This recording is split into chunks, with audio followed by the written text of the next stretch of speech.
Welcome back. I'm playing Warhammer 40,000 Battlesector, and we will move on with our multiplayer tips. I hope you're enjoying these tips and you're finding them useful. I like to go over just the command points as well, because each faction has different abilities depending on the momentum gains and then the obviously command point abilities. So in terms of the Tyranids, their faction trait is the Endless Hunger. So that's how they end up using their momentum. So what that means is for each unit gains 3 bonus momentum for melee kills and 1 bonus momentum for range kills.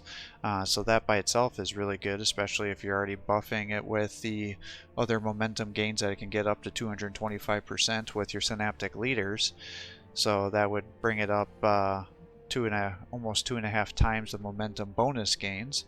And then for every momentum that it gets a 0.1% critical chance, and then it also gets a 0.3 accuracy per momentum, so it allows you to get some crazy buffs for your units, guarantee some kills.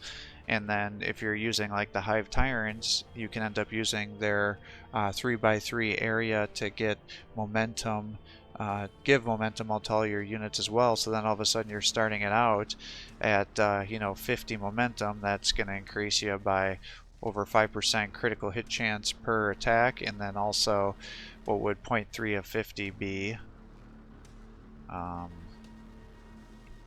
15? Is that right?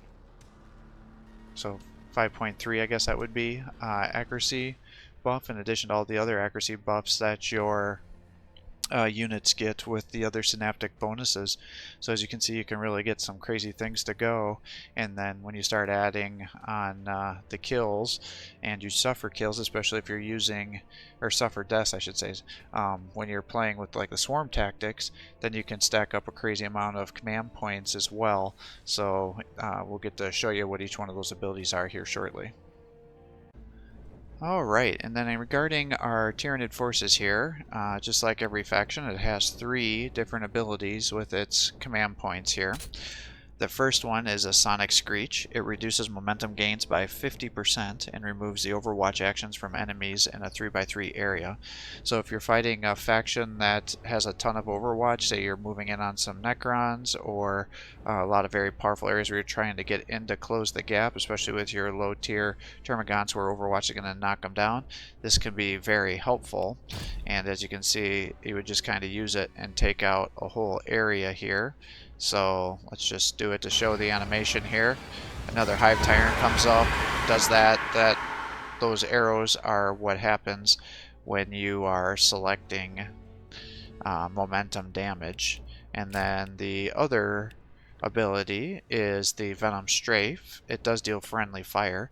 It fires once per tile for 4 tiles in a line, dealing 37 to 50 damage per shot with an accuracy of 100 and an armor piercing of 3. But the thing it doesn't tell you is because it's a venom cannon, it also does poison damage.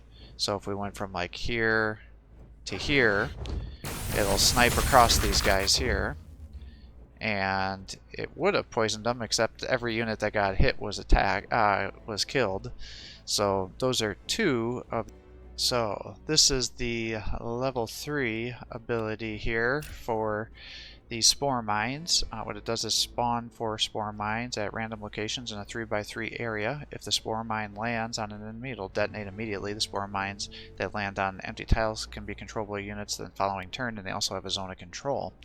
So what we're going to do here is we're going to put them down here in the middle of these guys, and it should be able to nuke anybody he crosses. So looks like that one's gonna die.